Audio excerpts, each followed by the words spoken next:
Let your spiritual I B opened. ആത്മാവിൻ്റെ കണ്ണ് തുറക്കട്ടെ. കർത്താവിൻ്റെ രക്തത്തിൻ്റെ മഹത്വത്തെക്കുറിച്ച് കർത്താവ് കണ്ടിന്യൂസ് ആയിട്ട് പറയിപ്പിക്കുകയാണ്. കാരണം ഞാൻ നേരത്തെ പറഞ്ഞതുപോലെ കർത്താവിൻ്റെ രക്തത്തെക്കുറിച്ച് പറയുവാൻ അധികം പേര് തുനിയത്തില്ല. പക്ഷെ പറയണമെങ്കിൽ പ്രത്യേക ദൈവകൃപ വേണം. അത് റിസീവ് ചെയ്യുന്നവർക്ക് അതിൻ്റെ അനുഗ്രഹം അല്ലെങ്കിൽ മഹത്വം ഉണ്ടാകും. കുഞ്ഞാടിൻ്റെ വിശുദ്ധ രക്തവും പിടിച്ചുകൊണ്ട്, അതായത് നമ്മുടെ കയ്യിൽ ആ ചൂട് രക്തം പിടിച്ചുകൊണ്ട് നമ്മൾ നിന്നിട്ട് വേണം ഇത് പറയാനും ഇത് കേൾക്കാനും. ഇത് കേൾക്കുന്നത് അങ്ങനെയാണ് എങ്കിൽ തീർത്തും നിങ്ങളുടെ ഭവനങ്ങളിൽ അതിശയം അനുഗ്രഹങ്ങൾ നടക്കും, സംശയമില്ല. പല പ്രാവശ്യം വചനം കേൾക്കുമ്പോൾ, വചനം എന്ന് പറയുന്നത് കർത്താവിൻ്റെ വിശുദ്ധ രക്തം നമ്മൾ ഈ പറയും തോറും രക്തം വീണുകൊണ്ടേ ഇരിക്കുകയാണ്. നമ്മൾ ഈ വേലിയേറ്റം വേലിയിറക്കം പോലാണ്. വേലിയേറ്റവും വേലിയിറക്കവും ഇല്ലെങ്കിൽ വെള്ളം ശുദ്ധമാകത്തില്ല.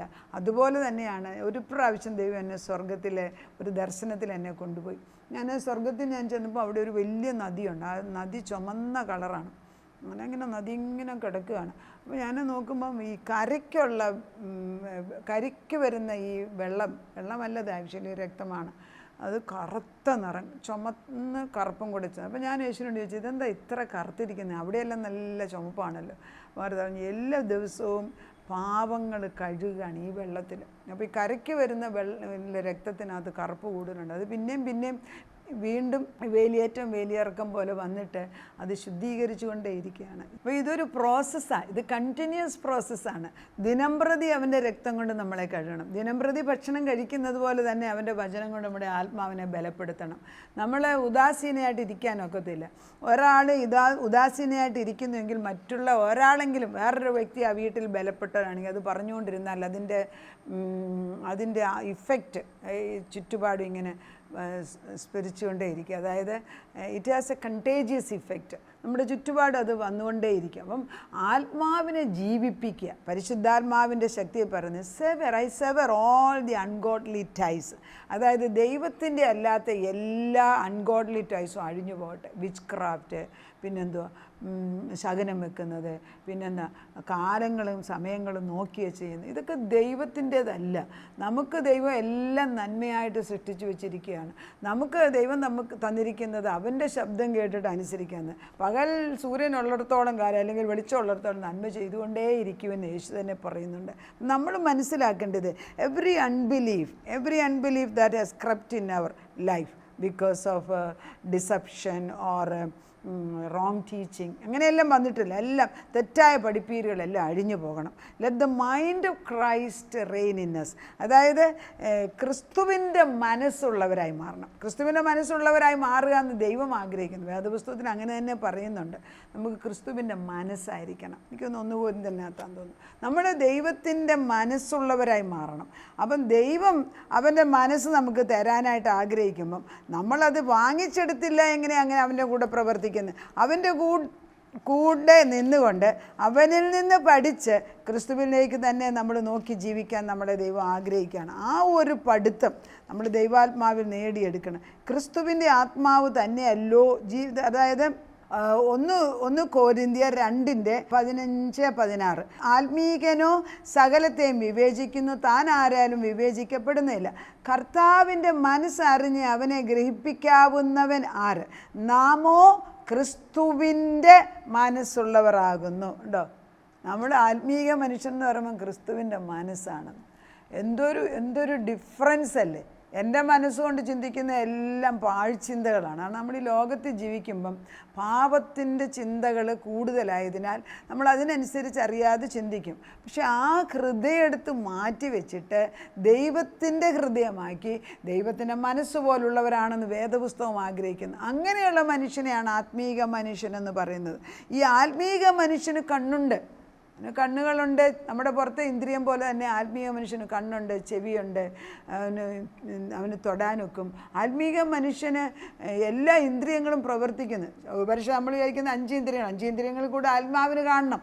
നമ്മൾക്ക് ഉള്ളത് തന്നെ മനസ്സിലാക്കാൻ കഴിയുന്നില്ല. അപ്പം ഞാൻ പറയുന്നത്, ഈ ആകാശമണ്ഡലത്തിൽ സകലത്തിനെയും ജയിച്ചവനായ ദൈവം, ഭൂമിയിൽ ജയിച്ചവനായ ക്രിസ്തു നമ്മുടെ ഹൃദയത്തിൽ പുതിയ ഹൃദയം വെച്ച് തരുമ്പോൾ നമ്മുടെ മനസ്സ് അവൻ്റെ പോലെ, മനസ്സെന്ന് പറയുമ്പോൾ നമ്മൾ അവൻ്റെ കൂട്ടി ചിന്തിക്കാൻ തുടങ്ങും. അതുകൊണ്ടാണ് റോമർക്കെഴുതിയ ലേഖനം 12 പറയുന്നത്, ദിനം പ്രതി മനസ്സ് പുതുക്കണം. മനസ്സ് പുതുക്കാത്തവർക്കൊന്നും ചെയ്യാൻ സാധിക്കത്തില്ല. മനസ്സ് പുതുക്കിക്കൊണ്ടേയിരിക്കും. What the enemy meant against us can be turn to success. അതായത് let the flood gate of the heavens be opened. ദൈവത്തിൻ്റെ സ്വർഗ വാതിൽ ഇങ്ങോട്ട് തുറക്കുകയാണ്. കാരണം നമ്മൾ സത്യങ്ങളാണ് വിളിച്ചു പറയുന്നത്. ഒരാൾ സത്യം മനസ്സിലാക്കിയാൽ ആ സത്യം മറ്റുള്ളവരോട് പറയുമ്പോൾ ഏറ്റവും കൂടുതൽ സന്തോഷിക്കുന്ന ദൈവമാണ്. നമ്മളെങ്ങനെയാണ് സിമ്പിൾ എക്സാമ്പിൾ, ഒരു ഭാര്യ ഭർത്താവ് കൂടെ മുട്ടം വഴക്കാം, അങ്ങോട്ടും ഇങ്ങോട്ടും സ്നേഹമാണ്, പക്ഷേ ചുമ്മാ അത് വേണ്ടാത്തതെല്ലാം വിളിച്ച് പറഞ്ഞു. കാരണം ബിക്കോസ് ഓഫ് ദി ഇമോഷൻസ് ഭാര്യ കടന്ന് ബഹളം വെക്കുമ്പോൾ ആ ഭർത്താവ് ദേഷ്യപ്പെടും, ആ കട. പക്ഷേ അവരുടെ ഉള്ളിൽ ഇവർ ഹേർട്ട് ചെയ്യുന്നത് അങ്ങോട്ടും ഇങ്ങോട്ടും സ്നേഹിക്കുന്നത് കൊണ്ടാണ്. അത് എവിടെയെല്ലാം ചെന്നു. പക്ഷെ കുറച്ച് കഴിയുമ്പോൾ ഒരാളങ്ങ് താഴെ, ഞാനങ്ങ് ക്ഷമ പറയുന്നു, എനിക്ക് നിന്നെ മനസ്സിലാകുന്നില്ല എന്ന് പറയുമ്പോൾ പ്രശ്നം അങ്ങ് തീരും. പക്ഷെ അവർ ഒരാളങ്ങോട്ട് താഴുമ്പോൾ മറ്റേ ആൾ വിനയപ്പെട്ട് കഴിയുമ്പോഴത്തേക്ക് നമ്മൾ മനസ്സിലാക്കാൻ തയ്യാറാകുക. അതുപോലെ തന്നെയാണ് ദൈവസന്നിധി. കർത്താവ്, എനിക്ക് നിന്നെ ഉൾക്കൊള്ളാനുള്ള കഴിവില്ല, പക്ഷേ I am opening my heart to you. എൻ്റെ ഹൃദയം ഞാൻ നിനക്ക് വേണ്ടി തുറന്ന്, എന്നിട്ട് ഞാൻ നിന്നെക്കുറിച്ച് പറയാൻ ആഗ്രഹിക്കുക. അപ്പം ഏറ്റവും സന്തോഷിക്കുന്നത് ദൈവമാണ് നമ്മളെക്കാട്ടിൽ കൂടുതൽ. ആ സന്തോഷത്തിൽ വേണം നമ്മൾ ദിനം പ്രതി മുൻപോട്ട് പോകാൻ. ആ സന്തോഷം എടുത്തു കളയാൻ പിശാച് എന്തെല്ലാം തന്ത്രം ചെയ്യും, അതെല്ലാം ചെയ്യും. പക്ഷേ നമ്മൾ ഉറച്ചു നിൽക്കണം. He who began a good work is faithful to complete it. തുടങ്ങിയവൻ, എന്നിലൊരു നന്മപ്രവൃത്തി ചെയ്യാൻ തുടങ്ങിയവൻ പൂർത്തിയാക്കാൻ വിശ്വസ്തൻ തന്നെ. അപ്പോൾ ഈ ദൈവത്തിൻ്റെ വിശ്വസ്ത വാക്ക് പറഞ്ഞാൽ വാക്ക് മാറാത്തവന്, അവനൊരു കാര്യം ചെയ്യണമെന്ന് വിചാരിച്ചാൽ പൂർത്തീകരിക്കും. ഇതൊക്കെ ആരാ വിളിച്ചു പറയേണ്ടത്? ദൈവം പറയുമ്പോൾ. ദൈവം ആത്മാവാണ്, ദൈവത്തിന് ശരീരമില്ല. ഇപ്പം യേശുക്രിസ്തു വന്ന സമയത്താണ്, ഇപ്പം ഇല്ല ഇവിടെ. അപ്പോൾ ഈ ശരീരം ഇല്ലാത്ത ആത്മാവിന് ഒരു ശരീരം കൊടുക്കണം. അത് നമ്മളായിരിക്കണം ആ ശരീരം. ആ നമ്മുടെ ശരീരം കൊടുക്കുന്നതിനുള്ള യുദ്ധം, എൻ്റെ ദൈവമേ, നമ്മൾ ഒരു തരത്തിൽ വിട്ടുകൊടുക്കത്തില്ല. എന്നാൽ ഈ നമ്മളൊന്ന് വിട്ടുകൊടുത്ത് നോക്കിക്കേ. ബലഹീനതയിൽ ബലം തരുന്നു എന്നാവൻ പറയുന്നത്. അവിശ്വസ്തതയിൽ വിശ്വസ്തത കാണിക്കുന്ന ദൈവം. നമ്മൾ നന്മ ചെയ്തിട്ടൊന്നുമല്ല, നമ്മുടെ ഈ ബലഹീനത സമ്മതിച്ച് കഴിയുമ്പോൾ ദൈവം നമ്മളിൽ കൂടെ പ്രവർത്തിക്കുക. അതുകൊണ്ടാണ് പൗലോസിനോട് ദൈവം പറഞ്ഞത്, എൻ്റെ കൃപ നിനക്ക് മതിയെന്ന്. പൗലോസിനെ പ്രയാസപ്പെടുത്തി, ഒരു പ്രയാസത്തിന് കണ്ണിൻ്റെ പ്രയാസമാണെന്ന് ഏതോ ഒരു ശൂലമുണ്ടായിരുന്നു. പക്ഷേ പൗലോസിനോട് ദൈവം പറഞ്ഞു, നിനക്ക് ആ ശൂലം ഇരിക്കുന്നത് നല്ലതാണ്, അതുകൊണ്ടാണ് നീ എന്നെ ടോട്ടലി ആശ്രയിക്കുന്നത്. നമ്മളും അത് തന്നെയാണ്. ഇടയ്ക്കിടയ്ക്ക് ഭാരങ്ങളും പ്രയാസങ്ങളും ഉള്ളതുകൊണ്ടൊന്നും ഭാരപ്പെടേണ്ട. Let every problem be melted like wax before the fire. അതായത് തീയുടെ മുമ്പിൽ മെഴുകുരുകിപ്പോകുന്നത് പോലെ എല്ലാ പ്രോബ്ലം കർത്താവിൻ്റെ മുമ്പിൽ പോകും. അതുപോലെ തന്നെ വേദപുസ്തകത്തിൽ യെശയ്യാ പറയുന്നുണ്ട്, കാർമേഘം പോലെ നിൻ്റെ പാപങ്ങളെ ഞാൻ മാറ്റിക്കളയും. കാർമേഘം മഴ പെയ്ത് കഴിയുമ്പം പിന്നെ കാർമേഘമില്ല. ദൈവത്തിൻ്റെ കരുണ വരുമ്പം ദൈവം നമ്മുടെ ബലഹീനത ഓർത്തുകൊണ്ടിരിക്കത്തില്ല. നമ്മളെ കഴുകണം, ശുദ്ധിയാക്കണം. അപ്പം നമ്മുടെ ആത്മാവിൻ്റെ കണ്ണുകൊണ്ട് നമ്മളിതെല്ലാം കാണണം. The oil of Joy should be the garment. അതായത് നമ്മൾ ഈ സ്റ്റബേൺ ഹാർട്ട് അങ്ങോട്ട് മാറ്റണം.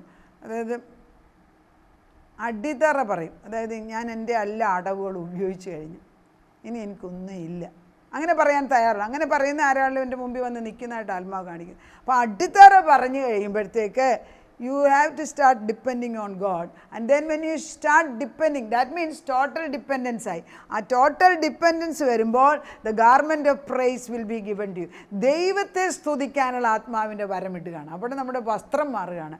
the oil of gladness, അതായത് എൻ്റെ മേളിലേക്ക് ഇങ്ങനെ അഭിഷേക തൈലം ഇങ്ങനെ സന്തോഷത്തിൻ്റെ അത് ഒഴുക്കുകയാണ്. അത് നിങ്ങളുടെ മേലേക്ക് വീഴുകയാണ്. ആ സന്തോഷത്തിൻ്റെ ആത്മാവ് വീഴുമ്പോൾ നമ്മുടെ വസ്ത്രത്തിന്മേലെല്ലാം അത് സൗരഭ്യവാസനയായിട്ട് മാറുകയാണ്. ഇതൊക്കെ യെശയ്യാ 61 എഴുതി വെച്ചിട്ടുണ്ട്.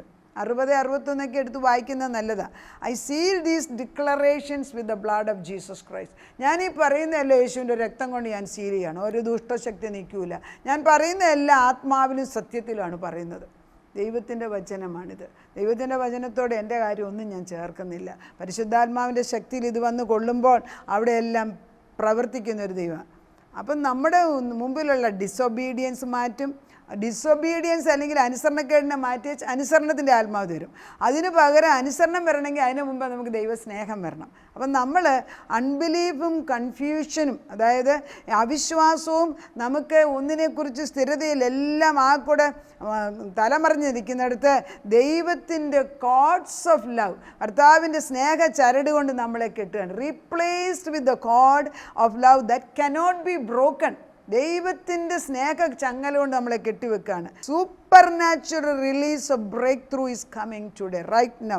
അതായത് ഞാനീ പറയുമ്പം ദൈവത്തിൻ്റെ ആത്മാവിൻ്റെ സൂപ്പർ നാച്ചുറൽ, അതായത് നമ്മുടെ മാനുഷികമല്ല അമാനുഷികമായ ദൈവീകത്തിൻ്റെ പ്രവർത്തനം നമ്മുടെ ഭവനങ്ങളിൽ, നമ്മുടെ ഹൃദയങ്ങളിൽ ഇപ്പോൾ നടക്കുകയാണ്. അങ്ങനെ തന്നെ സംഭവിക്കട്ടെ. നമുക്ക് ദൈവത്തെ സ്തുതിക്കാം. കർത്താവ് ഏറ്റെടുത്ത പിന്നെ ഞാനെന്തിനാ ഭാരപ്പെടുന്നത്? നമുക്ക് സ്തുതിക്കാം. ദൈവമേ, ഞാൻ നിന്നെ നന്ദിയോടെ സ്തോത്രം ചെയ്യുന്നു. സ്തുതിക്കാനുള്ള ഒരാത്മാ, garment of praise instead of the spirit of despair. കർത്താവേ, ഞങ്ങളുടെ ദുഃഖത്തിന് പകരം, വിഷണ്ണ മനസ്സിന് പകരം സ്തുതി എന്ന മേലാടെ ഇട്ട് തന്നതിന് സ്തോത്രം ചെയ്യുന്നു. തൻ്റെ സാന്നിധ്യം ഞങ്ങളുടെ കൂടെ നിന്ന് ഞങ്ങളെ മുൻപോട്ട് കൈക്ക് പിടിച്ച് കൊണ്ടുപോകുന്നതിന് സ്തോത്രം.